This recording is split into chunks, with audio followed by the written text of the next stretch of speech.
Hi, my name is Joshua Latta. I'll be presenting today. Let's see.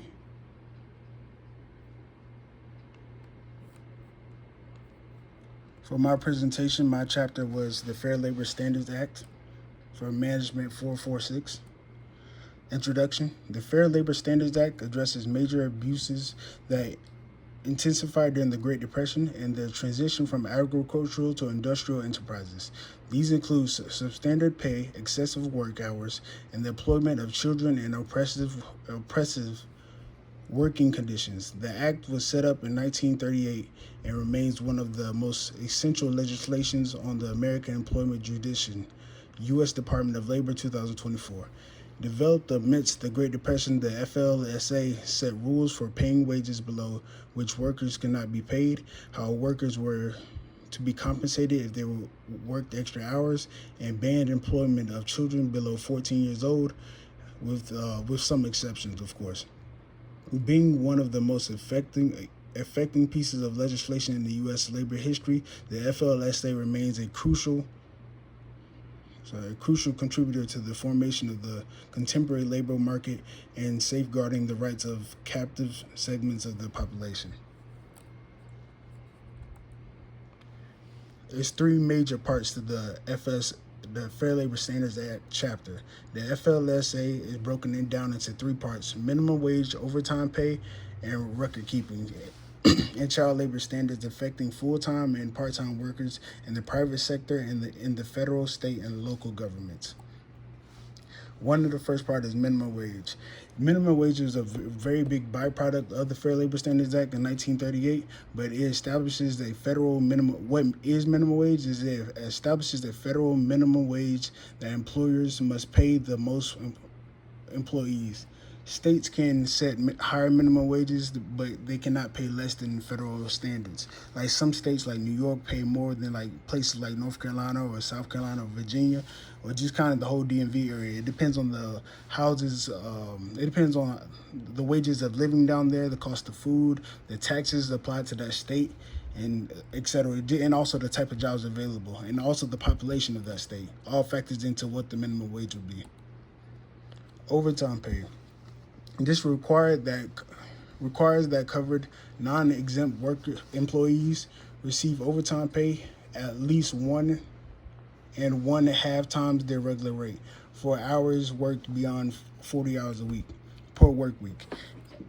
Overtime pay was big because during the Great Depression, no one had money, no one had access to the money. So overtime pay, everybody they need to implement certain customs that to help families out basically. So this is why workers started to work more to get the money that they're actually be work more. So they just want to be compensated for the time they're given. Families had to send their children out to work more just to support the family, because once like the stock market dropped and the Great Depression actually happened, all families were struggling. So overtime pay was a big factor that just came into play. The child labor laws also were put into action. This is all by Roosevelt, Franklin Roosevelt. He was the one that put everything into place when it came to the Fair Labor Standards Act. But one of the byproducts of the act was the child labor laws. This regulates the employment of minors by restricting the types of jobs they can perform and limiting the hours they can work to ensure their safety and protect their education. The backstory of the Fair Labor Standards Act. The Fair Labor Standards Act was launched due to the intensified labor conditions caused by the Great Depression, as I just said. At this time, both high levels of joblessness and lacking economic growth meant that workers continued to be paid poorly, worked long hours, and were even underage.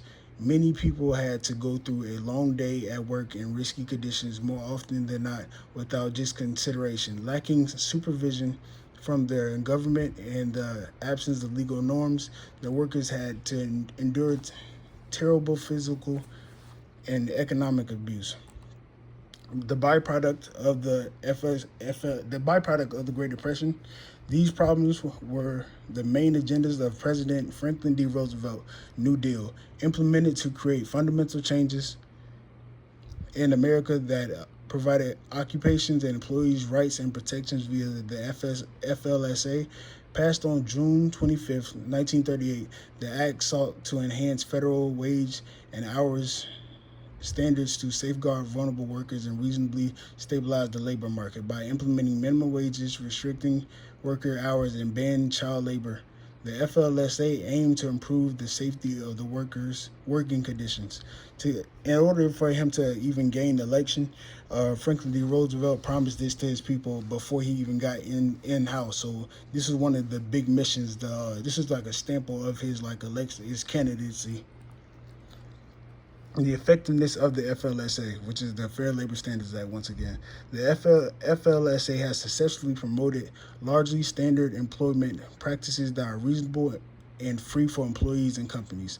By setting minimum wages and regulating the numbers of hours that employees should work, the Act has gone a long way in ensuring the wage discrimination was eliminated and economic security enhanced for many employees in the United States of America. The overtime provisions under the Act, where employees are given extra pay for work beyond 40 hours a week, have been very useful in regulating work and family life balance. Cooper, 2019. Apart from shielding workers from exploitations, these laws also compel businesses and entities to adhere to ethical standards in employment. The timeline of all this happening was the start of the Great Depression, of course, in 1929.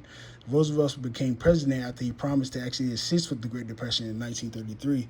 And one of his first acts when he got into office was the FLSA, which is the Fair Labor Standards Act, was signed into law by President D. Roosevelt in 1938. So this was about 5 years after he got into office, but it took him that long to get him to kind of get the plan rolling and to actually.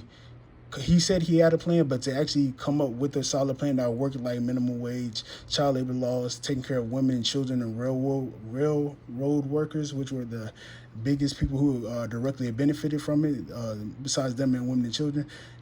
It took him this long to come up with the plan, and he finally got it signed in 1938. And in 2024, it's forever changing. The Fair Labor Standards Act is forever changing. And it even got Starbucks recently, this upcoming year, got in trouble for it, for not adhering to it. So it's forever changing and adapting, and it's still in effect today. My summary: the Fair Labor Standards Act of 1938 has been critical in formulating labor laws that affect the workplace in the United States of America, including the wage rates of junior workers, the maximum number of working hours per week, prohibiting the employment of child labor, and rules regarding record keeping, among others. The works through the FLSA Protection Act has since provided employees with essential rights on fair treatment, and safety in the working environment. However, as the minimum wage provisions has also brought out, the Act cannot be said to have fully addressed the contemporary challenges of economic realities, which underlines the needs of constant amendment, which means it's forever changing. It has to forever adapt, because as money changes, as the economy changes, as people changes, and our lifestyle changes, we need rules to change too. We need the plan to be malleable to adapt to now, essentially. Thank you so much for your time. I've been Joshua Latta. My chapter was the Fair Labor Standards Act, and my class is Compensation Management. Thank you for your time.